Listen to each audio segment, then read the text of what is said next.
بسم الله الرحمن الرحيم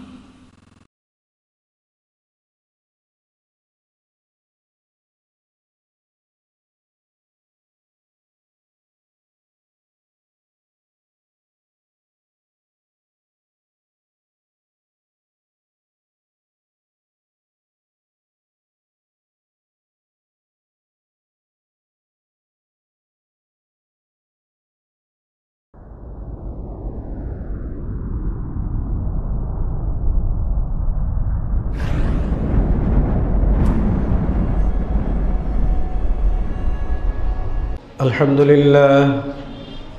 لله نحمده ونستعينه ونستغفره ونؤمن به ونتوكل عليه ونعوذ بالله من شرور أنفسنا ومن سيئات أعمالنا من يهده الله فلا مضل له ومن يضلله فلا هادي له أشهد أن لا إله إلا الله وحده لا شريك له وأشهد أن محمدًا عبده ورسوله أما بعد فإن خير الحديث كتاب الله وخير الهدي هدي محمد صلى الله عليه وسلم وشر الأمور محدثاتها وكل محدثة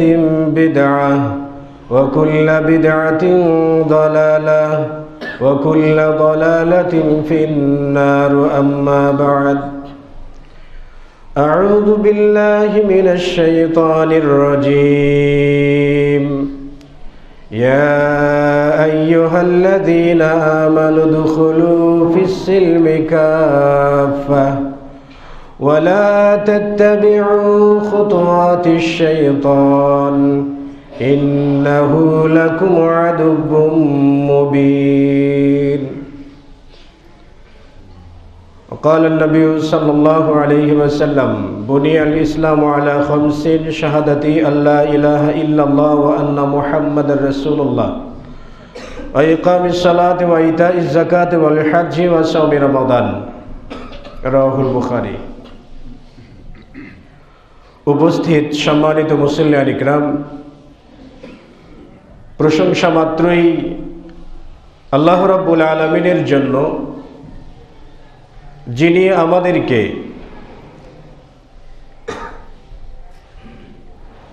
মুসলিম হিসেবে জন্মগ্রহণ করার সুযোগ দিয়েছেন এবং কোরআন এবং সহিহ সুন্নাহর অনুসারী হওয়ার তৌফিক দিয়েছেন। সে মহান প্রতিপালকের দরবারে সিজদায়ে শুকর সকলেই পড়ি আলহামদুলিল্লাহ। অতঃপর তার প্রিয় রাসূল শেষ নবী মুহাম্মদুর রাসূলুল্লাহ সাল্লাল্লাহু আলাইহি ওয়াসাল্লামের প্রতি বর্ষিত হোক দরুদ ও সালাম।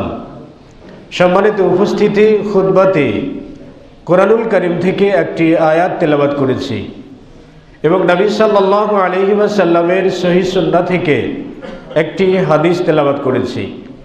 আল্লাহ রাব্বুল আলামিন যদি তৌফিক দান করেন তাহলে উক্ত আয়াত এবং হাদিসের উপরেই সংক্ষিপ্ত পরিসরে কিছু আলোচনা করার চেষ্টা করব ইনশাআল্লাহ।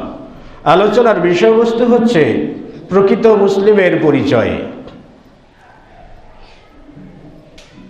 মুসলিম নামধারী তো অনেকে রয়েছে, যদি বর্তমান বিশ্বে হিসাব করা হয় মুসলিমদের সংখ্যা, তাহলে কেউ কেউ বলছেন প্রতি 6 জনে একজন, আবার কেউ কেউ বলছেন প্রতি 5 জনে একজন। তো মুসলিমের সংখ্যা একেবারেই নগণ্য নয়, অনেক। মুসলিমের এত সংখ্যা থাকার পরেও পৃথিবীব্যাপী আজকে মুসলিমরাই নির্যাতিত। এমনকি পৃথিবীতে প্রায় 54 থেকে 55টি রাষ্ট্র রয়েছে মুসলিম, অর্থাৎ সে রাষ্ট্রগুলোতে সংখ্যাগরিষ্ঠ মুসলিম। এই সংখ্যাগরিষ্ঠ মুসলিমওয়ালা রাষ্ট্রগুলোতেও মুসলিমরাই নির্যাতিত, আর বাদ বাকি তো অমুসলিম রাষ্ট্র, সেগুলো তো আলাদা ব্যাপার। তো মুসলিম রাষ্ট্রেও মুসলিমরা নির্যাতিত। কেন? এর কারণ যদি আমরা খুঁজতে যাই তাহলে একটাই উত্তর সামনে চলে আসে, সেটি হলো আমরা কেউ প্রকৃত মুসলিম নই। আমাদেরকে যারা পরিচালিত করেন তারাও প্রকৃত মুসলিম নন, আমরাও প্রকৃত মুসলিম নই। যদি সত্যিকার অর্থে প্রকৃত মুসলিম হতে পারতাম তাহলে মুসলিম মিল্লাতের মাথা উঁচু করে থাকার কথা, যেমন উমর বিন খাত্তাবের সময় ছিল, আজকেও তেমনি থাকার কথা, কিয়ামত পর্যন্ত মুসলিমদের মাথা উঁচু করে থাকার কথা। কিন্তু আসলে আমরা প্রকৃত মুসলিম নই, নামধারী মুসলিম। এজন্য আল্লাহ রাব্বুল আলামিন বলছেন যে ইয়া আইয়ুহাল্লাযীনা আমানু দুখুলু ফিস-সিলমি কাফা ওয়া লা তাত্তাবিউ খুতুওয়াতিশ শাইতান ইন্নাহু লাকুম আদুউম মুবিন। হে ঈমানদারগণ, উদখুলু ফিস-সিলমি কাফা, তোমরা ইসলামের মধ্যে পূর্ণাঙ্গ রূপে প্রবেশ করো। লা তাত্তাবিউ খুতুওয়াতিশ শাইতান, শয়তানের পদাঙ্ক অনুসরণ করো না। ইন্নাহু লাকুম আদুউম মুবিন, নিশ্চয়ই শয়তান তোমাদের প্রকাশ্য শত্রু। এই আয়াতকে যদি সামনে নিয়ে আসা হয় বা পর্যালোচনা করা হয় তাহলে আয়াতে 4টি অংশ রয়েছে। প্রথমত আল্লাহ রাব্বুল আলামিন বললেন ইয়া আইয়ুহাল্লাযীনা আমানু, মানে হে ঈমানদারগণ, হে বিশ্বাসীগণ, যারা আল্লাহতে বিশ্বাস করো, যারা আখিরাতে বিশ্বাস করো, যারা জান্নাতে বিশ্বাস করো, যারা জাহান্নামে বিশ্বাস করো, যারা নবী রাসূলে বিশ্বাস করো, যারা কিতাবগুলোর প্রতি বিশ্বাস স্থাপন করো, তারা, অর্থাৎ অবিশ্বাসীদেরকে আল্লাহ তাআলা সবক দেননি এই আয়াতে কারিমায়। তো বিশ্বাসীদেরকে ডাক দিয়ে আল্লাহ রাব্বুল আলামিন বললেন উদখুলু ফিস-সিলমি কাফা, ইসলামের মধ্যে তোমরা পূর্ণাঙ্গ রূপে প্রবেশ করো। প্রথম পর্যায় ঈমানদারগণ, হে ঈমানদারগণ। দ্বিতীয় পর্যায় হচ্ছে উদখুলু ফিস-সিলমি কাফা, পরিপূর্ণ রূপে ইসলামে প্রবেশ করো। এবং 3 নম্বর পয়েন্ট লা তাত্তাবিউ খুতুওয়াতিশ শাইতান, শয়তানের পদাঙ্ক অনুসরণ করো না। কেন? ইন্নাহু লাকুম আদুউম মুবিন, নিশ্চয়ই শয়তান তোমাদের প্রকাশ্য শত্রু। এই 4টি বিষয় জানি আজকের খুতবায় 4টি বিষয়ে বিস্তারিত বলা সম্ভবপর হবে না, তথাপি অতি সংক্ষেপে হলেও চেষ্টা করবো ইনশাআল্লাহ। তো প্রথমত ঈমানদারদেরকে ডাক দিয়ে ইসলামে প্রবেশ করতে বললেন, মানে ঈমান আনলেই মুসলিম হওয়া যায় না, আবার একজন মুসলিম ঈমানদার না হলে হয় না। নবী সাল্লাল্লাহু আলাইহি ওয়াসাল্লামের কাছে এক ব্যক্তির ব্যাপারে উল্লেখ করছিলেন, এক সাহাবী বলছিলেন যে হুয়া মুমিন। নবী সাল্লাল্লাহু আলাইহি ওয়াসাল্লাম বলেন আওয়া মুসলিম, না মুমিন নয়, তাকে বলো মুসলিম। লোকটি আবার বলছেন যে আমি জানি যে লোকটা মুমিন। নবী সাল্লাল্লাহু আলাইহি ওয়াসাল্লাম বলেন না, আওয়া মুসলিম, বলো তাকে মুসলিম। অর্থাৎ মুসলিম বাহ্যিক কাজ দেখে বোঝা যায়, মুসলিম অন্তরে কি আছে কে জানে। তো আসলে পূর্ণাঙ্গ মুসলমানিত হওয়ার জন্য ঈমান আনাটা জরুরি এবং সেই সাথে শয়তানের পদাঙ্ক অনুসরণ পরিত্যাগ করা জরুরি। চতুর্থ হচ্ছে শত্রুকে শত্রু হিসেবে জানাও জরুরি। তো আসল প্রথমে আল্লাহ তাআলা বললেন হে ঈমানদারগণ, মা মা'নাল ঈমান বা মাল মুরাদু বিল ঈমান, ঈমান বলতে কি বোঝায়? ঈমান শব্দের শাব্দিক অর্থ যদি করা হয় তাহলে আল ইনকিয়াদ ওয়াল ইমতিসাল। ঈমান শব্দের শাব্দিক অর্থ হলো বিশ্বাস স্থাপন করা বা বাস্তবায়ন করা, এ জাতীয় অনেক কিছু অর্থ হয়। স্বাভাবিকভাবে আমরা হাট বাজার সব জায়গাতে আমরা যাই। ধরে নিন গুলিস্তান মার্কেটে গেলে ভালো ভালো কম্বল পাওয়া যায়। আমরা কেন যাই? কারণ সেখানে ভালো কম্বল পাওয়া যায় বা ভালো কাপড় চোপড় সবকিছু পাওয়া যায়, এই বিশ্বাসটা রয়েছে। তার মানে এই বিশ্বাসটাই হচ্ছে ঈমান। আর এই বিশ্বাসটাই আল্লাহ রাব্বুল আলামিন রয়েছেন, তিনি শাস্তি দিবেন, এই সবগুলোর প্রতি বিশ্বাস স্থাপন করার নামই হলো শারঈ ঈমান। শাইখুল ইসলাম ইমাম ইবনে তাইমিয়া রাহিমাহুল্লাহকে একবার জিজ্ঞাসা করা হয়েছিল, সুইল আনিল ঈমান মা হুয়া, তাকে বলা হলো ঈমান কাকে বলে? শাইখুল ইসলাম ইমাম ইবনে তাইমিয়া রাহিমাহুল্লাহ বললেন যে আল ঈমান হুয়া কওলুন ওয়া নিয়াতুন ওয়া আমালুন ওয়া সুন্নাতুন। তিনি বললেন ঈমান হচ্ছে কথা, নিয়াত, আমল এবং সুন্নাত, এই 4টির সমন্বয়ে ঈমান হয়। এবং তিনি ব্যাখ্যা করে বললেন যে লিআন্নাল ঈমান ইন কানা কওলান বিলা আমালিন, ঈমান যদি শুধু কথায় হয়, আমল যদি না থাকে, তাহলে ফাহুয়া কুফরুন, এটা কুফরি কাজ। ওয়া ইন কানাল ঈমানু কওলান ওয়া আমালান বিলা নিয়াতিন, আর ঈমানটা যদি শুধু কথা এবং আমল করা, নিয়াত ছাড়া যদি হয়, ইচ্ছা ছাড়া যদি হয়, ঐকান্তিক নিয়াত যদি না থাকে, তাহলে এটা ফাহুয়া নিফাক, এটা হলো মুনাফিকি।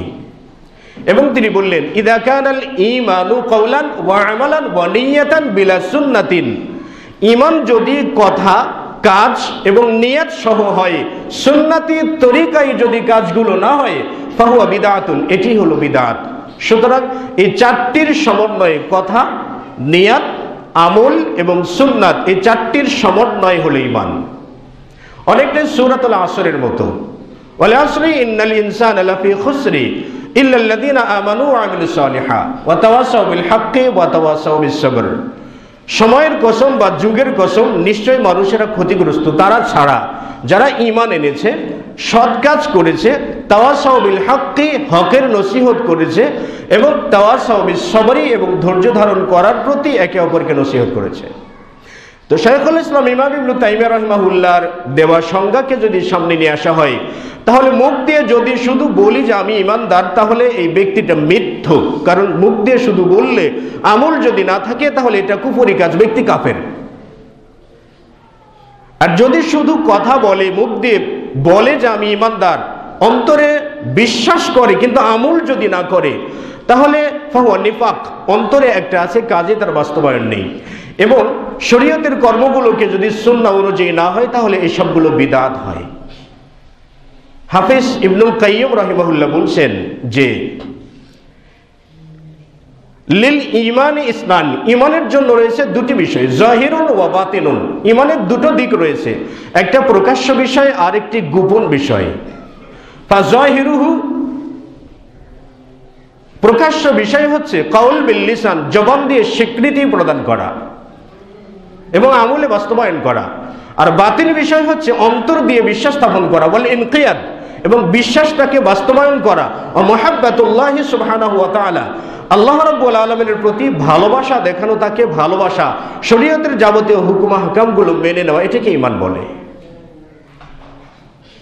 আহলুস সুন্নাহ ওয়াল জামাতের অনুসারীগণ তারা বলছেন যে আল ঈমানু কাউলুন ওয়া আমালুন, ঈমান কথা এবং কাজ দুটোর সমন্বয়। ইয়াজিদু ওয়া ইয়ানকুসু, ঈমান বাড়ে এবং কমে। হাফিজ ইবনে হাজার আসকালানী রাহিমাহুল্লাহ বলছেন যে ক্বালা ইমাম আল বুখারী রাহিমাহুল্লাহ, ইমাম বুখারী বলছেন যে আমি যাহাবতু মিন আলফি উলামা, আমি 1000 জন উলামায়ে কেরামের কাছে আমি গিয়েছিলাম, তাদের সঙ্গে আমি সাক্ষাৎ করেছিলাম। লাকিতু মিন আলফিল উলামা, মানে আমি 1000 জনেরও বেশি অধিক উলামায়ে কেরামগণের সঙ্গে আমি সাক্ষাৎ করেছিলাম, কিন্তু মা রাআইতু আহাদান ইখতালিফু, আমি তাদের কাউকেই দেখি নাই যে ঈমান বাড়া এবং কমের ব্যাপারে ইখতিলাফ করেছেন।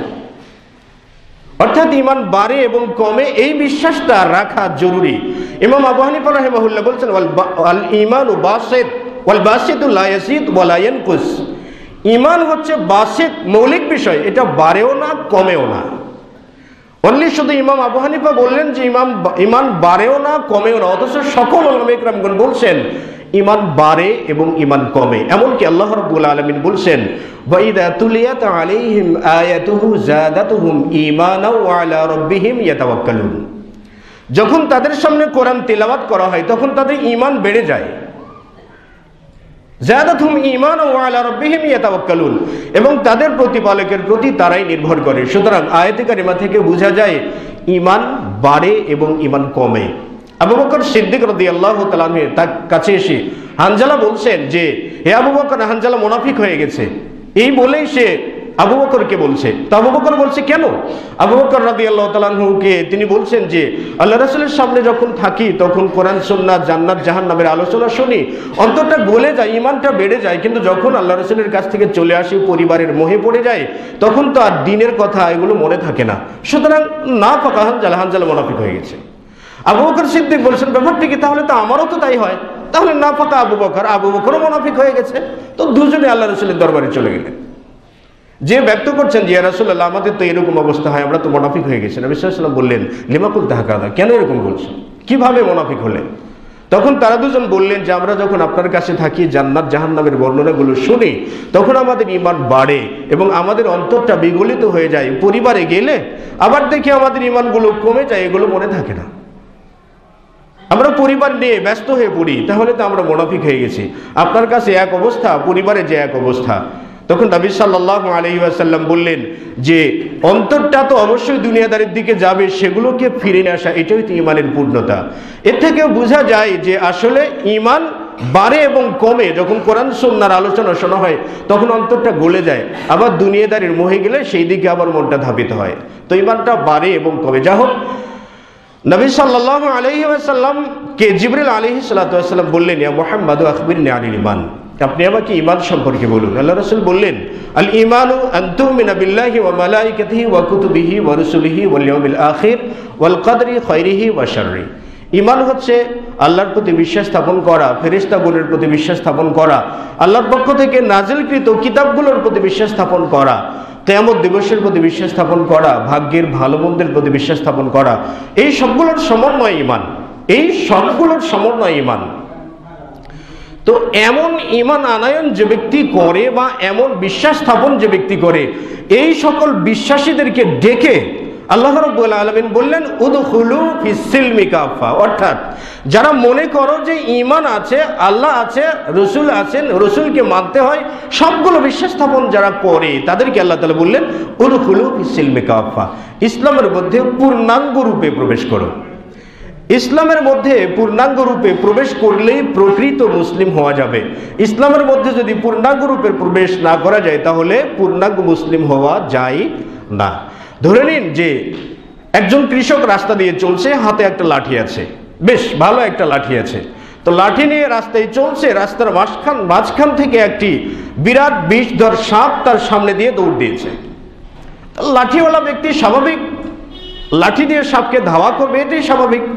তো সাপকে ধাওয়া করেছে, সাপ দৌড়িয়ে যেতে যেতে যেতে যেতে রাস্তার পার্শ্বে বেজির গর্ত আছে না, খুব কি বড় হয়, এই গর্তের ভিতরে সাপ মাথা ঢুকিয়ে দিয়েছে। অর্ধেক পরিমাণ গর্তের ভিতরে আছে আর অর্ধেকটা গর্তের বাইরে আছে। এই অবস্থায় লাঠিওয়ালা ব্যক্তি সাপকে পেয়ে বসেছে। এখন লাঠিওয়ালা ব্যক্তি সাপটিকে আদর করবে, যত্ন করবে, নাকি পিটুনি দিয়ে সোজা করবে?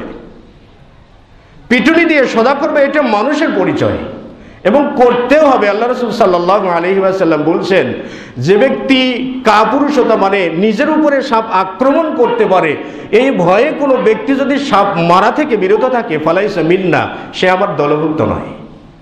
তো মানুষ হিসেবেও মারা উচিত, ইমানদার হিসেবেও মারা উচিত, এবং মারবেও। মেরে রাস্তায় শটান করে সোজা করে রেখে দিবে, জিন্দেগিতে তো আর সে কখনো সোজা হয় না, বুঝিয়ে দিবে সোজা কেমন করে হতে হয়। তা আমি বলতে চাচ্ছিলাম যে সাপ যেমন গর্তের মধ্যে অর্ধেক প্রবেশ করে একজন লাঠিয়াল থেকে মুক্তি পায় না, একজন মানুষ কি অর্ধেক মুসলিম আর অর্ধেক অমুসলিম। মানে মসজিদে এসে ইমানদার, মসজিদ থেকে বাইরে যে বেঈমান।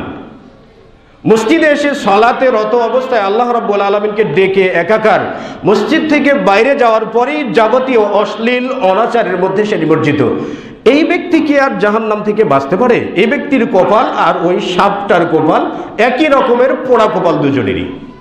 আল্লাহ রাব্বুল আলামিন বলছেন, আফাতুমিনুনা বিবাদিল কিতাবি ওয়া তাকফুরুনা বিবাদ, তোমরা কি কিতাবের কিছু অংশের প্রতি বিশ্বাস স্থাপন করো আর কিছু অংশ অস্বীকার করো? আল্লাহ রাব্বুল আলামিন বলছেন তার জন্য আল্লাহর দরবারে মানে কিয়ামতের দিন কোনো প্রতিদান নেই। ফামা জাযাউ মাইয়াফআলু যালিকা মিনকুম, যে ব্যক্তি এরকম করবে মানে কিছু অংশ মানবে আর কিছু অংশ ছেড়ে দেবে, এই ব্যক্তির জন্য ফামা জাযা, কোনো প্রতিদান নেই আল্লাহ রাব্বুল আলামিনের দরবারে। আছে দুটো বিষয় আছে, একটা আছে খিজউন, লাজ্জনা, আর দ্বিতীয়ত আছে আযাবুল আলিম, যন্ত্রণাদায়ক শাস্তি। শাস্তি তো শাস্তি, আবার বললেন যন্ত্রণাদায়ক শাস্তি। শাস্তিতে যন্ত্রণা হয় না এমন কোন শাস্তি দুনিয়াতে আছে? তো আখিরাতেও যন্ত্রণা হবে, কিন্তু আল্লাহ রাব্বুল আলামিন স্মরণ করে দিলেন যন্ত্রণাদায়ক শাস্তি মানে স্বাভাবিক জাহান্নামের চাইতে একটু কষ্টটা আরো বেশি হবে, এমন শাস্তি তার জন্য বরাদ্দ থাকবে। এই জন্য পরিপূর্ণরূপে ইসলামে প্রবেশ করতে হয় এবং করতে হবে, আল্লাহ রাব্বুল আলামিন তাই বললেন। নবী সাল্লাল্লাহু আলাইহি ওয়াসাল্লাম বলছেন যে বুনিয়াল ইসলাম আলা খামসিন শাহাদাতি আল্লা ইলাহা ইল্লাল্লাহ ওয়া আন্না মুহাম্মাদুর রাসূলুল্লাহ। ইসলাম ধর্মটা 5টি স্তম্ভের উপরে প্রতিষ্ঠিত, মানে ইসলাম ধর্মের খুঁটি রয়েছে, ভিত্তি রয়েছে 5টি। প্রথম ভিত্তি শাহাদাতি আল্লা ইলাহা ইল্লাল্লাহ। প্রথম ভিত্তি হচ্ছে আল্লাহ রাব্বুল আলামিন ছাড়া কেউ ইবাদতের যোগ্য কেউ নেই এবং মুহাম্মাদুর রাসূলুল্লাহ সাল্লাল্লাহু আলাইহি ওয়াসাল্লাম তার পক্ষ থেকে প্রেরিত পুরুষ এবং রাসূল, এটা ঘোষণা করা। এটি প্রথম খুঁটি বা প্রথম স্তম্ভ বা প্রথম ভিত্তি। তারপর ইকামিস সালাত, সালাত কায়েম করা, সালাত প্রতিষ্ঠিত করা। বলছে ইকামিস সালাত, বলে নাই যে ইকরাউস সালাহ বা ইকরাইস সালাহ বা সালাত পড়া বা ইদাইস সালাহ, আদাইস সালাহ বা সালাত আদা করা, এমন কথা বলেননি। অর্থাৎ ইকামিস সালাহ মানে সালাত প্রতিষ্ঠিত করা। একটা বিল্ডিং নির্মাণ করার জন্য প্রথমত মিস্ত্রির সমন্বয়ে, হয়তো ইঞ্জিনিয়ার নিয়ে এসে কীভাবে তার পরিকল্পনা কেমন হতে পারে, এরপরে রড সিমেন্ট এই সবগুলো নিয়ে মিস্ত্রিকে নিয়ে এসে গড়া থেকে উঠে প্রথমত বিল্ডিংটা প্রতিষ্ঠিত হয়। আর ইকামিস সালাহ মানে নিজে সালাত পড়তে হবে, পরিবারকে পড়াতে হবে, এটাকে বলে ইকামিস সালাহ। আমি নিজে পড়ি, আমার পরিবারে অশ্লীলতা যাবতীয় কিছু চলে, আর আমি যদি বলি আমি মুসলিম, তাহলে আমি পূর্ণাঙ্গ মুসলিম নই, প্রকৃত মুসলিম নই। সুতরাং আল্লাহ রাব্বুল আলামিনের রহমত পাওয়ার আমি যোগ্য কিনা সেটা নিজের কাছে বিবেচ্য বিষয়। যা হোক, তো এই 5টি স্তম্ভের উপরে ইসলাম ধর্মটা প্রতিষ্ঠিত। যেমন মনে করেন আমার আপনার হাতে 5টি আঙ্গুল আছে, আমার আপনার হাতে 5টি আঙ্গুল আছে। মূল যে ভিত্তি সেটি হলো, মানে বাংলাদেশে যেটা গন্ডগোল পাকানোর উস্তাদ, আর বহির্বিশ্বে যেটা স্বাগতম জানানোর প্রধান মাধ্যম। তাই যে গন্ডগোলের যে উস্তাদ, এটাকে যদি গোড়া থেকে কেটে ফেলে দেওয়া হয়, তো হাতের শক্তি কতটুকু থাকবে? শাহাদাতে আল্লাহ ইলাহা ইল্লাল্লাহ, এটি হলো মূল। এই মূলটার প্রতি মানে তাওহীদ সম্পর্কে যদি আমার আপনার ধারণা না থাকে, আল্লাহ রাব্বুল আলামিন কে, তিনি কোথায়, তিনি কি করেন, তিনি কি করতে পারেন, তার ক্ষমতা কত, এই সবগুলো বিষয় যদি আমাদের কোনো ধারণা না থাকে, তাহলে শাহাদাতে আল্লাহ ইলাহা ইল্লাল্লাহ প্রকৃত অর্থে আমরা মানিনি। তাওহীদের কিতাবগুলোতে আছে মা'না লা ইলাহা ইল্লাল্লাহ। উলামা ইকরামগণ বলছেন লা ইলাহা ইল্লাল্লাহর অর্থ যদি কোনো ব্যক্তি জানতো, তাহলে সে ব্যক্তি কখনোই আল্লাহ রাব্বুল আলামিনকে ছাড়া অন্য কোনো পথের অনুসারী হতো না। লা ইলাহা ইল্লাল্লাহর অর্থ কে জানতো জানেন? সবচেয়ে বেশি জানতো আবু জেহেল। দুনিয়াতে সবচেয়ে বেশি আবু জেহেল জানতো, আবু লাহাব জানতো, উতবা জানতো, সাইবা জানতো। আর জানতো বলে যখন আল্লাহ রাসূল বলেন কুলু লা ইলাহা ইল্লাল্লাহ তুফলিহুন, লা ইলাহা ইল্লাল্লাহ বলো সফলতা অর্জন করবে, তখনই শত্রু হয়ে গেল। মানে লা ইলাহা ইল্লাল্লাহর অর্থ বোঝে যে লা ইলাহা ইল্লাল্লাহ মেনে নেওয়ার অর্থ হচ্ছে আমাদের দাদাগিরি শেষ, আমাদের নেতৃত্ব থাকছে না। বিভিন্ন অঞ্চলে মূর্তি বিক্রি করে আমরা হাজার হাজার টাকা, লাখ লাখ কোটি কোটি টাকা ইনকাম করি, এটাও থাকছে না যদি আমরা লা ইলাহা ইল্লাল্লাহ মেনে নিই। অর্থাৎ তারা বুঝতো যে লা ইলাহা ইল্লাল্লাহ মানার অর্থ হচ্ছে, অর্থাৎ আল্লাহ রাব্বুল আলামিনের পক্ষ থেকে ওহী সম্পূর্ণ বিষয়টা মেনে নেওয়া, এমন একটা বিষয় লা ইলাহা ইল্লাল্লাহর মধ্যে আছে, এই জন্য তারা বুঝতো। কিন্তু আমরা লা ইলাহা ইল্লাল্লাহ বুঝি না। লা ইলাহা ইল্লাল্লাহ বলে মুসলমান হয়েছি, আবার চুরি, ডাকাতি, ছিনতাই, রাহাজানি, ধর্ষণ সবকিছু আমরা করছি, আবার আমরা মুসলিম। এই জন্য আল্লাহ রাব্বুল আলামিন বললেন উদখুলু ফিস-সিলমি কাফা, ইসলামের মধ্যে পরিপূর্ণ রূপে প্রবেশ করো। আল্লাহ রাসূল সাল্লাল্লাহু আলাইহি ওয়াসাল্লাম বলছেন আল ঈমানু বিদ'উ ওয়া সাবউনা শু'বা, ঈমানের ৭০টিরও বেশি শাখা আছে, ৭০টিরও বেশি শাখা প্রশাখা রয়েছে। আফদালুহা, সর্বোত্তম শাখা বা সর্বশ্রেষ্ঠ শাখা হচ্ছে লা ইলাহা ইল্লাল্লাহ। আফদালুহা কাউলু লা ইলাহা ইল্লাল্লাহ ওয়া আদনাহা ইমাতাতুল আদাই আনিত তরিক, সর্বনিম্ন শাখা যেটা রয়েছে সেটি হলো রাস্তা থেকে কষ্টদায়ক বস্তু দূরে সরিয়ে ফেলে দেওয়া। মানে রাস্তায় যদি ময়লা দেখেন, তাহলে সর্বনিম্ন ইমানদারের পরিচয় ময়লাটা সরে অন্য কোথাও রাখবে, যাতে মানুষের চলার পথে কষ্ট না হয়।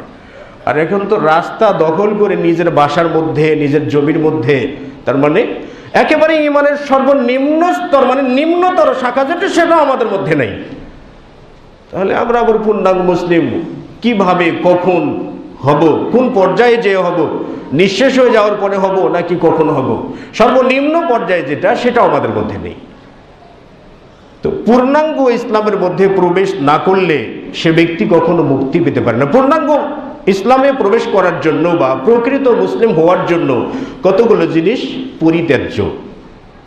যেমন আল্লাহ রাব্বুল আলামিন বলছেন লা তাত্তাবিউ খুতুওয়াতিশ শাইতান উদখুলু ফিস-সিলমি কাফা, ইসলামে পরিপূর্ণ রূপে প্রবেশ করো।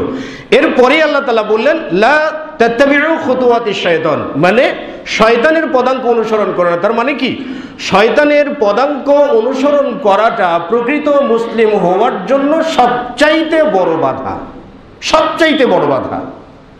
আর শয়তান তো প্রকাশ্যই শত্রু, শত্রুকে শত্রু বলে চেনা এটা বিচক্ষণতার প্রমাণ নয়। কারণ প্রত্যেকটা মানুষ, পাগলও জানে কোথায় গেলে আমার ঘাড়ে পিটুনি পড়ে, পাগলও সেই জায়গাতে যায় না। আর আমরা মুসলিমরা আমরা নিজেরাও জানি না আমাদের শত্রুকে। শয়তান যে শত্রু সেটা আমাদের বন্ধু। এবং সেই হিসেবে আমাদের যুব সমাজকে ইসলাম ছাড়া অন্য মত বা অন্য মতাদর্শের উপরে আমরা বড় করছি। লা তাত্তাবিউ খুতুওয়াতিশ শায়তান, শয়তানের খুতুওয়াত কি, শয়তানের পদাঙ্ক অনুসরণ কি? খুতুওয়াতুন শব্দটা খত্তুন শব্দ থেকে এসেছে। তো খত্তুন বা খুতুওয়াত অর্থাৎ পা চলে গেলে, কোনো মানুষ যদি চলে, তাহলে মানুষ চলে যাওয়ার পরে মানুষের যে পায়ের জায়গাটা, মাটিতে যে জায়গাটা রয়েছে, মানে যে জায়গাতে যে মাটির উপরে পায়ের ছাপ পড়ে, এটাকে খত বা খুতুত বলা হয়। তো লা তাত্তাবিউ খুতুওয়াতিশ শয়তান মানে শয়তানের পদাঙ্ক অনুসরণ করে না, মানে শয়তান যে পথে চলে, যে পথে চলতে বলে সেই পথে চলো না। সে পথে চললে মুসলমানিত্ব থাকবে না। যেমন আল্লাহ রাব্বুল আলামিন বলছেন যে ইয়া আইয়ুহাল্লাযীনা আমানু দুখুলু ফিস সিলমি কাফা। এরপরে অন্য জায়গাতে আল্লাহ রাব্বুল আলামিন বলছেন যে ইয়া আইয়ুহাল্লাযীনা আমানু ইন্নামাল খামারু ওয়াল মাইসির ওয়াল আনসাবু ওয়াল আজলামু রিজসুম মিন আমালিশ শাইতান। নিশ্চয়ই মদ, জুয়া, মূর্তি এবং ভাগ্য নির্ণয়ক বস্তু, যার দ্বারা ভাগ্য নির্ণয় করা হয়, এই সবগুলোই রিজসুন আই খুতুতুন, মানে এই সবগুলোই খারাপ, সবগুলোই নাপাক, সবগুলোই তাগুত, সবগুলোই শয়তান। মিন আমালিশ শয়তান আই মিন খুতুওয়াতিশ শয়তান, এই সবগুলোই হচ্ছে শয়তানের খুতুওয়াত, মানে শয়তানের পদাঙ্ক অনুসরণ করা। কিন্তু আমরা 5 ওয়াক্ত সালাত আদা করি, কারো পানের ভিতরে জর্দা না হাঁকালে কি মানে খাবারটাও হজম হয় না। আবার আমরা যারা টানতে অভ্যস্ত আছে, আমরা সালাতও আদা করি, তাহাজ্জুদও করি, আবার টানিও। যে ব্যক্তি সিগারেট টানা অবস্থায় থাকে সে ব্যক্তিকে সালাম দেওয়া জায়েজ নেই, কারণ সালাম নাপাক নয়। সালাম নেশাখোরকে শান্তি বর্ষণ করে না। এবং যে ব্যক্তি জর্দা খাওয়া অবস্থায় রয়েছে তাকেও সালাম দেওয়া জায়েজ নেই, কারণ সে হারাম সেবন করা অবস্থায় আছে। মদ সেবন করা অবস্থায় কাউকে সালাম দেওয়া যায়? জিনা করা অবস্থায় কাউকে সালাম দেওয়া যায়? যায় না। তাহলে যে ব্যক্তি নেশা অবস্থায় রয়েছে তাকেও সালাম দেওয়া যায় না। নবী সাল্লাল্লাহু আলাইহি ওয়াসাল্লাম বলছেন মাইয়াশরাবিল মুসকিরা, যে ব্যক্তি নেশা পান করে, মাইয়াশরাবিল খামরা, যে ব্যক্তি মদ পান করে, অফি রিওয়ায়াতিন মাইয়াশরাবিল মুসকিরা আও মান শারিবাল মুসকিরা, যে ব্যক্তি নেশার বস্তু পান করে, যে ব্যক্তি নেশা পান করে, লাম ইয়াকবালিল্লাহু লাহু সালাতা 40 সাবাহান, আল্লাহ রাব্বুল আলামিন তার 40 দিনের কোনো ইবাদতই কবুল করবেন না। ফাইন তাওবা তাবাল্লাহু আলাইহি, প্রথমবারে যদি তাওবা করে তো আল্লাহ রাব্বুল আলামিন তার তাওবা কবুল করবেন। ফাইন আদা ফিস সানিয়া, যদি সে দ্বিতীয়বার আবার নেশা পান করে, লাম ইয়াকবালিল্লাহু লাহু সালাতা 40 সাবাহান, আল্লাহ তাআলা তার 40 দিনের কোনো ইবাদত কবুল করবেন না। ফাইন তাওবা তাবাল্লাহু আলাইহি, দ্বিতীয়বার তাওবা করলে আল্লাহ তাআলা তার তাওবা কবুল করবেন। ফাইন আদা ফিস সালিসা, তৃতীয়বার যদি কোনো ব্যক্তি নেশা পান করে, তাহলে লাম ইয়াকবালিল্লাহু লাহু সালাতা 40 সাবাহান, আল্লাহ তাআলা তার 40 দিনের কোনো ইবাদতই কবুল করবেন না। ফাইন তাবা তাবাল্লাহু আলাইহি, আরে ভাই তৃতীয়বার তাওবা করলেও আল্লাহ তাআলা তার তাওবা কবুল করবেন। ফাইন আদা ফির রাবিয়া, চতুর্থবার যদি কোনো ব্যক্তি নেশা করে, তার 40 দিনের ইবাদত কবুল হবে না। সে তাওবা করলে তার তাওবাও আল্লাহ রাব্বুল আলামিন কবুল করবেন না। এবং সাকাহু মিন তিনাতিল খাবালি, তিনাতুল খাবাল তাকে পান করাবেন। নবী সাল্লাল্লাহু আলাইহি সাল্লামকে সাহাবায়ে কিরামগণ বললেন, ইয়া রাসূলুল্লাহ মা তিনাতুল খাবাল, তিনাতুল খাবালটা কি? আল্লাহ রাসূল সাল্লাল্লাহু আলাইহি ওয়াসাল্লাম বললেন, আরাকু আহলিন নারি আও উসারাতু আহলিন নার, জাহান্নামবাসীর ক্ষত নিঃসৃত ফুটন্ত পুজ, এটি হলো তিনাতুল খাবাল। আপনার সিগারেট বা এ জাতীয় ধূমপান করার জন্য, নেশাপান করার জন্য যদি সালাত অন্য জায়গায় চলে যায়, আর আপনার জন্য যদি তিনাতুল খাবাল বরাদ্দ থাকে, তাহলে মসজিদে এসে সালাত আদা করেই লাভ কি আছে? যদি অন্যায় অপকর্ম যদি ছাড়তেই না পারি, তাহলে মসজিদে এসে আল্লাহ আল্লাহ বলে আল্লাহ তো কবুলই করবেন না। এই জন্য ইসলামের মধ্যে পরিপূর্ণ রূপে প্রবেশ করা এবং প্রকৃত মুসলিম হওয়ার জন্য খুতুত শয়তান ছেড়ে দিতে হবে। খুতুত শয়তান যদি থাকে, মানে শয়তানের অনুসরণ যদি থাকে, শয়তানের খুতুত অনেকগুলো রয়েছে, এই খুতুতগুলোকে যদি আলাদাভাবে পয়েন্ট আকারে উল্লেখ করা হয় তো তাও 2-4 ঘন্টা চলে যাবে। তো আসলে আমি একটি গুরুত্বপূর্ণ পয়েন্ট আমি আপনাদের সামনে উল্লেখ করব। একটি হলো মদ সেবন করা বা নেশা পান করা, এটা খত্তুশ শয়তান বা খুতুত শয়তান। দ্বিতীয়ত আয়াতে কারিমে আল্লাহ রাব্বুল আলামিন বলছেন ওয়াল মাইসির, মানে জুয়া। এই জুয়ার পরিভাষাটা আমরা ভুলে গেছি। বর্তমান সময়ে সবগুলোকে আমরা জুয়ার বাইরে রেখে সবগুলোর বৈধতা আমরা দিয়ে দিচ্ছি। এক ধরনের আলেমও রয়েছে সেই জায়গাতে বসে থেকে ফতোয়া দিচ্ছে, সবগুলোকে জায়েজও বলে ফেলছে। জুয়া এটা এমন একটা জিনিস, বাজি ধরা কোনো একটা জিনিস, মানে যে সকল খেলাগুলোতে শরীর চর্চা আছে, যেমন ফুটবল বা এ জাতীয় ফুটবল খেলা, কাবাডি খেলা, এই যেগুলোতে শরীর চর্চা আছে, এই শরীর চর্চামূলক খেলাগুলোতে যদি কোনো ধরনের বাজি না থাকে, মানে টাকার বাজি যদি না থাকে, তাহলে এই ধরনের খেলাগুলো জুয়া নয়। কিন্তু শরীর চর্চামূলক খেলাতেও যদি বাজি থাকে, টাকার জিত থাকে, তাহলে এই খেলাগুলো জুয়া। এবং যে সকল খেলাগুলোতে শরীর চর্চা নেই, যেমন লুডো, ক্যারাম বোর্ড বা দাবা এ জাতীয় যতগুলো খেলা রয়েছে, এই সকল খেলাগুলোতে বাজি থাকুক বা না থাকুক, সর্ব অবস্থার জন্য এই সকল খেলা হারাম, এই সকল খেলা জুয়া। নবী সাল্লাল্লাহু আলাইহি ওয়াসাল্লাম বলেছেন, মান লাইবা বিন নাদ্দাশির, যে ব্যক্তি গুটি খেলা খেলে, যে গুটি খেলা বুঝেন, ক্যারাম বোর্ডে গুটি ব্যবহার হয়, লুডো খেলাতে গুটি ব্যবহার হয়, দাবা খেলাতেও গুটি ব্যবহার হয়। দাবা খেলা ভাই ছোট্ট একটা আপনার প্লাস্টিক দিয়ে তৈরি বা কাগজ দিয়ে বানানো, তার উপরে কয়েকটা ঘর আবিষ্কার করে হাতি, রাজা, রানী। পাগল নাকি মানুষ? পাগল, যেটাকে আমি হাতের পুতুল হিসাবে আমি খেলছি, এটাকে রাজা ধরে আমার সারাটা দিন গুজরিয়ে দিতে হবে? আর তারপরে কি আমি বলবো যে আমি মুসলিম হিসাবে আমি আমার ইসলামের উপরে চির প্রতিষ্ঠিত রয়েছি? কিন্তু আমাদের যুব সমাজ তো এগুলো খেলে, বাধা দেয় কে? কে তাদেরকে জানায় যে এগুলো খেলা জায়েজ নেই? তোমার লাইবা বিন নাদ্দাশির, যে ব্যক্তি গুটি খেলা খেলে, ফাকাত সাবিগা ইয়াদাহু বি লাহমিল খিনজির ওয়া দামিহি, সে ব্যক্তি তার হাতকে শূকরের রক্ত এবং গোশত দিয়ে রাঙিয়ে ফেলল। যে ব্যক্তি নাদ্দাশির তথা গুটি খেলা খেলে, সে ব্যক্তি তার হাতকে শূকরের রক্ত দিয়ে রঞ্জিত করল। এতটা মারাত্মক অপরাধের কথা নবী সাল্লাল্লাহু আলাইহি ওয়াসাল্লাম বললেন। কিন্তু আমরা সভ্যতার প্রতীক, এগুলোকে মানে সভ্যতার খেলা বা সভ্য জাতি হিসাবে, ম্যাচুরেট যুবক হিসাবে এগুলো খেলা উচিত। মানে এগুলো না খেললে ম্যাচুরেট হয় না, এগুলো না খেললে মাথার জটলা খুলে না। এই তো হলো অবস্থা। তো আসলে ইন্নামাল খামারু ওয়াল মাইসির ওয়াল আনসাব ওয়াল আজলাম রিজসুম মিন আমালিশ শয়তান, এগুলোই শয়তানের খুতুত।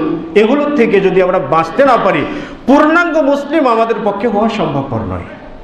এটি হচ্ছে প্রথম পর্যায়ে। দ্বিতীয় পর্যায়ে হচ্ছে আকলুল হালাল হালাল ওয়া তারকুল হারাম, হালাল গ্রহণ করা এবং হারাম বর্জন করা। হালাল গ্রহণ এবং হারাম বর্জন, এটাও শয়তান তো চিরদিন আপনাকে চাবে কি? হারাম খাওয়ানোর জন্য। আদম আলাইহিস সালাতু ওয়াস সালাম সৃষ্টির পরে তো জান্নাতেই ছিলেন, আরামে ছিলেন, ভালো ছিলেন, আয়েশে ছিলেন, তাই না? সব অবস্থায় ভালো ছিল। হাওয়াকে দিলেন আদম আলাইহিস সালাতু ওয়াস সালামকে মনোরঞ্জনের জন্য, কিন্তু কোথায় গেলেন? নিষিদ্ধ জায়গাতে যাওয়াটাই হচ্ছে কি? হারাম ভক্ষণ করা। নিষিদ্ধ জায়গাতে যাওয়াটাই হারাম ভক্ষণ করা। আদম আলাইহিস সালাতু ওয়াস সালাম নিজের উপরে নিয়ন্ত্রণ রাখতে পারলেন না, নিষিদ্ধ গাছের কাছে গেলেন, অপরাধ করে ফেললেন, পৃথিবীতে চলে আসলেন। তো প্রথমত হারাম ভক্ষণ করিয়েছে প্রথমত ইবলিস আমাদের আদি পিতা আদম আলাইহিস সালাতু ওয়াস সালামকে। প্রথমেই সে হারাম ভক্ষণ করেছে। শয়তান চায় আমাকে আপনাকে হারাম ভক্ষণ করাতে, এবং যাতে আমরা হারাম ভক্ষণ করে মুসলমানিত্ব থেকে আমরা দূরে সরে যাই। এখানে একটা কথা বলা উচিত, সেটি হলো আমাদের দেশীয় হিসাব যদি করা হয়, তাহলে সবচাইতে বাংলাদেশের সবচাইতে বেশি সমালোচিত হয় দুই শ্রেণীর মানুষ। জানেন, সবচাইতে বেশি সমালোচিত হয়, সবচাইতে বেশি নিন্দার সম্মুখীন হয় এবং সবচাইতে বেশি ঘৃণিত হয় দুই শ্রেণীর মানুষ। এক শ্রেণীর পুলিশ আর এক শ্রেণীর আলেম ওলামা। মানে আমরা পুলিশ হয়তো 2 টাকা খায়, আমরা তার বদনাম করি, কিন্তু পুলিশ 2 টাকা খায়, কিন্তু 2 টাকার আগে 2 লাখ টাকা একজন খেয়ে পুলিশকে অর্ডার দিয়েছে তুই 2 টাকা কেন 5 টাকা খাবি। দোষ তার না, দোষ কে? যে 2 টাকা খায়, ওর দোষ। একটা চিন্তা করুন, একটা পুলিশ আসামি ধরার জন্য ধরে নিন 1 সপ্তাহ কি 1 মাস যাবত তাড়াহুড়া করছে, রাতের অন্ধকারে হয়তো বা এবড়ে থেবড়ে রাস্তাতে হামাগুড়ি দিয়ে কোথাও পড়ে থেকে কি কোথাও কিভাবে কষ্ট করে একটা আসামি ধরলো। ধরার পরেক্ষণেই ঊর্ধ্বতন একটা লাল টেলিফোন এসে বলছে এটা আমার লোক, ওকে ছেড়ে দিতে হবে। তো লাল টেলিফোনের কারণে যাকে ছেড়ে দিলেন, ওই যে লাল টেলিফোন ওয়ালা, সেই তো বড় সন্ত্রাসী, সেই তো বড় চাঁদাবাজ, সে বড় ঘুষখোর, সে বড় সুদখোর। অপরাধটা আমরা সেখানে দেখতে পারি না। এটা কিসের কারণে হয়? অনলি ওয়ান শুধুমাত্র কি হারাম ভক্ষণের জন্য হয়, কারণ বড়তে যে আছে উপরে যে আছে সে হারাম খায়, হারাম খেলে সে কাউরে হালাল খাওয়া দেখতে পারে না, এই জন্য তার অধীনস্থ যতগুলো আছে সকলকে হারাম খাওয়ার জন্য উদ্বুদ্ধ করে। তো আকলুল হারাম মানে হারাম ভক্ষণ করে, এটা এমন একটা মারাত্মক অপরাধ। নবী সাল্লাল্লাহু আলাইহি ওয়াসাল্লাম বলছেন ইন্নাল্লাহা তাইয়্যিব, নিশ্চয় মহান আল্লাহ তাআলা পবিত্র, লা ইয়াকবালু ইল্লা তাইয়্যিব, তিনি পবিত্র ছাড়া বা হালাল ছাড়া কিছু কবুল করবেন না। সুম্মা যাকারা রাজুলা ইয়াতিলুস সাফার, এক ব্যক্তির কথা উল্লেখ করলেন, সে দীর্ঘ পথ পাড়ি দিয়ে সফর করে আসছে, পায়ে ধুলা মুলিন, মাথার চুলগুলো এলোমেলো, পরনের পোশাকগুলো ময়লা আবর্জনা একেবারে কঠিন অবস্থা হয়ে আছে। এই লোকটা অনেক দূর থেকে চলে আসছে, দূর থেকে হেঁটে আসছে আর বলছে ইয়া রাব্বি ফাগফিরলি, হে আমার প্রতিপালক আপনি আমাকে ক্ষমা করুন, আমাকে দয়া করুন, আমাকে জান্নাত দিন, আমাকে ক্ষমা করুন। এরকম করে ব্যক্তি বারবার দোয়া করছে আল্লাহ রাব্বুল আলামিনের দরবারে।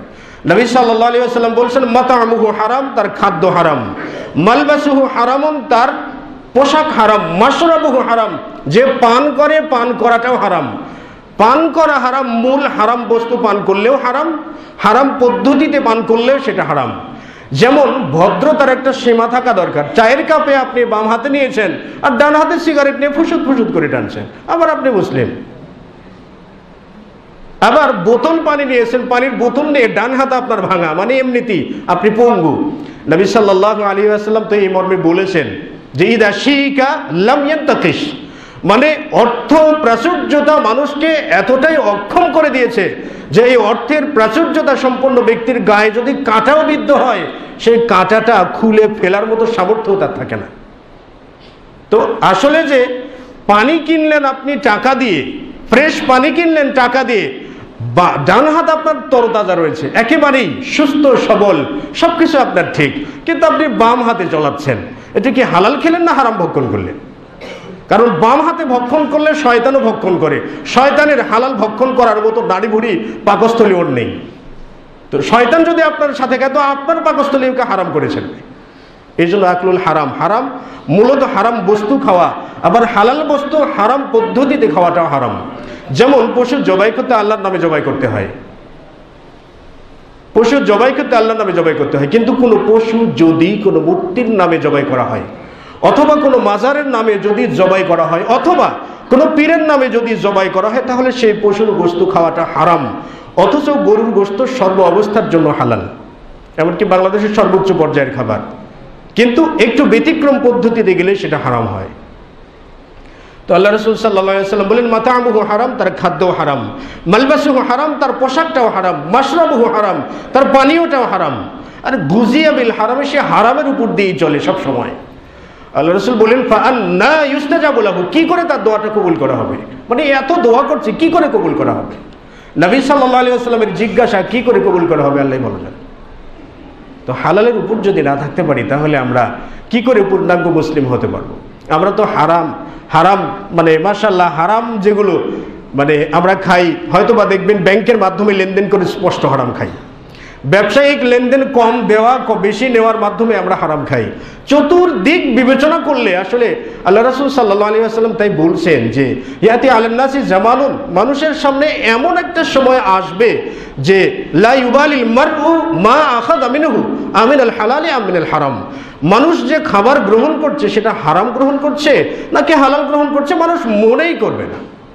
তো আসলে পরিস্থিতি এমনটাই দাঁড়িয়ে গেছে, এমন একটা অবস্থায় আমরা হারামের সাথে একেবারেই মানে মনে হয় হারাম আমাদের আপন, এমন করেই তো আমরা হারামের সাথে জুড়ে গিয়েছি। কিন্তু আল্লাহ রাসূল বলছেন লা ইয়াদখুলুল জান্নাতা লাহমুন, ওই গোশতের টুকরা জান্নাতে যাবে না। লা ইয়াদখুলুল জান্নাতা লাহমুন, ওই গোশতের টুকরাটা জান্নাতে যাবে না। নাবাতা মিনাস সুহতি, যে গোশতের টুকরাটা হারাম দিয়ে বড় হয়েছে, যে গোশতের টুকরার উৎপাদন হয়েছে হারাম দিয়ে। কুল্লু লাহমিন নাবাতা মিনাস সুহতি, প্রত্যেক ওই গোশতের টুকরা যেটা হারাম থেকে বড় হয়েছে, কানাতিন নারু আওলা বিহি, জাহান্নাম তার জন্যই সবচাইতে উপযুক্ত জায়গা, জাহান্নাম ছাড়া কোনো জায়গা নেই। এখন চিন্তা করুন, ধরে নিন যে আপনি বা আমরা চাকরিজীবী যারা রয়েছি, আমরা সুদের সাথে জড়িত, কিন্তু প্রকাশ্য ঘুষের সাথে জড়িত। ঘুষের টাকা নিয়ে বাজার করলাম, বাজার করে আমি নিজে খেলাম, আমার পরিবারকে খাওয়ালাম, 6 মাসের কি 1 বছরের একটা বাচ্চা রয়েছে তাকেও আমি খাওয়ালাম, মানে নিজে হারাম খেলাম, পরিবারকেও খাওয়ালাম, আমার সন্তানকেও খাওয়ালাম, তার মানে আমার সন্তান প্রাপ্তবয়স্ক পর্যন্ত, শরীয়ত না জানা পর্যন্ত আমার সন্তান আমার হারাম খেয়েই বড় হবে। তাহলে আমি নিজেও জাহান্নামের রাস্তাটা পরিষ্কার করলাম, স্ত্রীর জন্য পরিষ্কার করলাম, সন্তানের জন্য পরিষ্কার করলাম, আবার বলবেন সন্তানকে খুব ভালোবাসি। এটা কোন ধরনের ভালোবাসা? যে ভালোবাসা জাহান্নাম পর্যন্ত নিয়ে যায়, এটাকে বলুন তো কোন দরজার ভালোবাসা বলে, কোন পরিস্থিতির ভালোবাসা বলে? কোনো ক্রমেই তো বলা যায় না। এর জন্য হারাম পরিত্যাগ করতে হবে, হালাল গ্রহণ করা আমাদের শিখতে হবে, যদিও কষ্টকর হোক না কেন, কিন্তু আমাদের এটা অবশ্যই অবশ্যই গ্রহণ করতেই হবে। এখানে খুতুত শয়তান, শয়তানের খুতুত, হারাম ভক্ষণ করানো, এটি হচ্ছে শয়তানের কাজ। আরেকটি হচ্ছে জিরউল আদাওয়াত, মানে শত্রুতার বিচরণ ঘটানো মানুষদের মাঝে, এটিও শয়তানের কাজ। শত্রুতার বিচরণ মানুষের মাঝে কেমন করে হয়? পরনিন্দার মাধ্যমে হয়, মিথ্যা অপবাদ দেওয়ার মাধ্যমে হয়, একজনের বিপরীত বিষদগারের মাধ্যমে হয়, হারাম ভক্ষণ করার মাধ্যমেও হয়।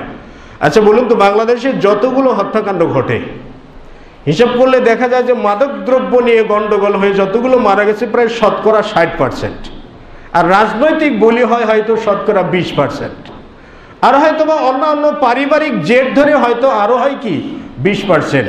তাহলে পারিবারিক জেদ, রাজনৈতিক দাঙ্গা, এই সবগুলো মিলে যতটা না হত্যাকাণ্ড ঘটে, শুধুমাত্র মাদক দ্রব্যের বিরোধ নিয়ে ততগুলো হত্যাকাণ্ড ঘটে। হারাম খাওয়া কষ্টকর, সত্যি হারামের পথে যাওয়াটা অনেক কষ্টকর। এখন আবার এলাকাতে গিয়েছিলাম কয়দিন আগে, এলাকাতে শুনে আসলাম যে এলাকাতে নাকি বাবা ট্যাবলেট নামে একটা ট্যাবলেট পরিচিত।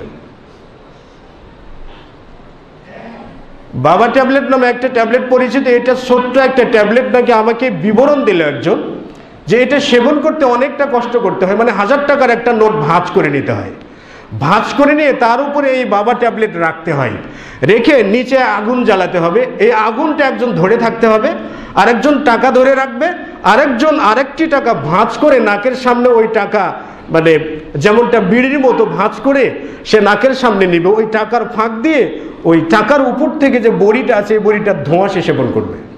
তার মানে অনলি ওয়ান একটা সেবন করতে 3 জন ব্যক্তির পরিশ্রম লাগে, সারা রাতের ব্যাপার। টাকা তো দিয়েছেন, ঘুমও তো নেই, স্ত্রীর হকও তো নেই, কোনো কিছুই নেই, জীবনের আরাম বলতে কি আছে? তো আরাম আয় সবগুলো নস্যাৎ করে দিয়ে হারাম পথে যেতে হয়। আর হালাল পথে আসতে টাকা লাগে না। হঠাৎ করে আপনি বললেন আল্লাহ আমি তোমার কাছে তাওবা করলাম, মাফ করে দিও, আল্লাহ তাআলা আপনার জন্য ক্ষমা করার জন্য রেডি রয়েছেন। বান্দা যদি আমার কাছে হেঁটে আসে তো আমি দৌড়িয়ে যাব, আল্লাহ তাআলা আপনাকে ক্ষমা করার জন্য প্রস্তুত, মানে বললেন আর ক্ষমা পেয়ে গেলেন। আর ভালো হয়ে আসলেন, সবগুলো ব্যয় সবকিছু শেষ, সংসারের শান্তি সবকিছু আপনি ফিরে পেলেন। তো ভালো হতে পয়সা লাগে না, কিন্তু খারাপ হতে পয়সা লাগে। তো যা হোক, যেটা বলছিলাম যে জিরউল আদাওয়াত মানে শত্রুতার বিচরণ ঘটানো, এটিও শয়তানের প্রধান কাজ। প্রথমত এই শত্রুতা লেগে দিয়েছে কখন? জান্নাতের মধ্যেই শত্রুতা, পৃথিবীতে আসার পরেও শত্রুতা লেগে দিয়ে সে মাঝখান থেকে হাসাহাসি করে। তো এই শত্রুতা আল্লাহ রাব্বুল আলামিন কিয়ামতের দিন ডাকবেন, আইনাল মুতাহাব্বুনা ফি জালালি, আরে পৃথিবীর আমার জালালতকে ভালোবেসেছে এমন কে আছো তোমরা আসো, আজকে উজিল্লু ফি জিল্লি, তোমাদেরকে আমি আমার ছায়ার নিচে জায়গা দান করবো, ইয়াউমা লা জিল্লা ইল্লা জিল্লি, যেদিন আমার ছায়া ছাড়া আর কারো ছায়া থাকবে না। একে অপরকে ভালোবাসলে আল্লাহ রাব্বুল আলামিন তাকে এমনটাই মর্যাদা দেবেন, এতটাই ভালোবাসা দেবেন কিয়ামতের দিন। কিন্তু শত্রুতা পরিত্যাগ করা উচিত। আর এই শত্রুতা মানুষের মাঝে বাঁধিয়ে দিতে পারলেই তো শয়তানের লাভ। আর ইন্নামা ইউরিদু শাইতান আইয়ুকিয়া বাইনাকুমুল আদাওয়াতা ওয়াল বাগদা ফিল খামরি ওয়াল মাইসির, নিশ্চয়ই শয়তান তোমাদের মদ এবং জুয়ার মাধ্যমে তোমাদের মাঝে শত্রুতা, তোমাদের মাঝে ক্রোধ, বিভেদ, এই সবগুলো সৃষ্টি করে দিতে চায়। তাহলে একে অপরের প্রতি ভালোবাসা আনয়ন করা, একে অপরের প্রতি শ্রদ্ধা করা, একে অপরকে সম্মান করা, এটা ইসলামের রীতি। কিন্তু একে অপরকে ঘৃণা করা, একে অপরের উপরে রকচটিয়ে বিভিন্ন ধরনের কথা বলা, অশ্লীল কথা, একজনকে গালিগালাজ করা, এই সবগুলো ইসলাম বহির্ভূত কাজ, এই সবগুলো শয়তানের কাজ, আর এগুলো খুতুতুশ শয়তান। তাহলে আকলুল হালাল, এরকম শয়তানি কাজ তো আরো অনেকগুলো রয়েছে, মানে কয়টার বিবরণ দেব। তবে মৌলিক যে বিষয়, আমরা যদি কমপক্ষে হলে হারাম কাজ থেকে বিরত থাকতে পারি, শয়তানের কার্যকলাপ যেগুলো রয়েছে সেগুলো থেকে যদি আমরা বিরত থাকতে পারি, কমপক্ষে হলেও আমরা পূর্ণাঙ্গ মুসলিম হতে পারবো। নচেত আমরা কখনো পূর্ণাঙ্গ মুসলিম বা প্রকৃত মুসলিম হতে পারবো না। আল্লাহ রাসূল সাল্লাল্লাহু আলাইহি ওয়াসাল্লাম বলছেন, আল মুসলিমু মান সালিমাল মুসলিমুনা মিন লিসানিহি ওয়া ইয়াদিহি, প্রকৃত মুসলিম সে ব্যক্তিকে বলা হয় যে ব্যক্তি তার নিজের হাত এবং জবান থেকে অপর একজন মুসলিম নিরাপদ থাকতে পারে। হাত দিয়ে কাউকে মারবেন না, হাত দিয়ে কারোর টাকা ছিনতাই করবেন না, হাত দিয়ে কারোর টাকা চুরি করবেন না, হাত দিয়ে কারোর প্রতি অস্ত্র উত্তোলন করবেন না, আর জবান দিয়ে কাউকে কষ্টকর কোনো কথা বলবেন না। আল্লাহ রাসূল সাল্লাল্লাহু আলাইহি ওয়াসাল্লাম বলছেন, আল মুসলিম আখুল মুসলিম, একজন মুসলিম অপর মুসলিমের ভাই। লা ইয়াজলিমুহু, জুলুম করবে না। লা ইয়াখদুলহু, অত্যাচার করবে না। লা ইয়াহকিরহু, একজন মুসলিম অপর মুসলিমকে তুচ্ছ মনে করবে না। আল্লাহ রাসূল বললেন, তাকওয়া হাহুনা, তাকওয়া এখানে। 3 বার ইশারা করে বললেন। প্রথমতই বললেন মুসলিম মুসলিমের ভাই, আর মুসলিম মুসলিমের ভাই মুসলিম মুসলিমের সঙ্গে ভ্রাতৃত্ব বজায় রেখে চলবে, এটি হচ্ছে ইসলামের রীতি। একজন মুসলিম অপর মুসলিমের প্রতি বিষোদ্গার করবে, এটি হলো শয়তানের রীতি। তো আসলে আমাদের মাঝে আছে কিনা সেটা হয়তো আমরাই জানি। আমরা নিজেদেরকে জিজ্ঞেস করলে হয়তো আমরাই বলতে পারবো যে আসলে আমরা মানুষের সমালোচনা করি কিনা, বা মানুষের ইজ্জত নষ্ট করি কিনা, মানুষে বিভেদ সৃষ্টি করার মতো উপকরণ আমাদের মাঝে আছে কিনা। আল্লাহ রাব্বুল আলামিন আমাদের সকলকেই প্রকৃত মুসলিম হওয়ার জন্য তৌফিক দান করুন, আল্লাহুম্মা আমিন। এবং শয়তানের যাবতীয় কার্যাবলী বর্জন করার জন্য তৌফিক দান করুন, আল্লাহুম্মা আমিন। ওয়া আখির দাওয়ানা।